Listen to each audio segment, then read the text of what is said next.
ঘোষণা এত দ্বারা সেনবাগ বাজারের সকল শ্রেণীর ব্যবসায়ীগণদের অবগতির জন্য জানানো যাচ্ছে যে সেনবাগ বাজারের প্রধান সড়ক ও তার উভয় পাশের অবৈধ স্থাপনার কারণে বিভিন্ন সময়ে দোকানের সামনে এবং সড়কের উপর ট্রাক হতে মালামাল লোড আনলোড করার ফলে প্রতিনিয়ত যানজট সৃষ্টি হচ্ছে।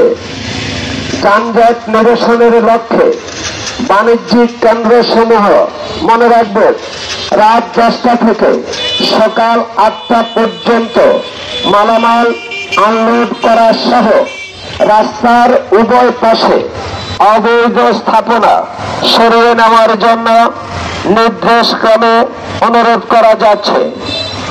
মাইকিং করার পরও অবৈধ স্থাপনা অপসারণ না করা হলে পরবর্তী সময়ে আইনানুগ ব্যবস্থা গ্রহণ করা হবে। আদেশক্রমে পৌর কর্তৃপক্ষ, প্রশাসক, সেনবাগ পৌরসভা।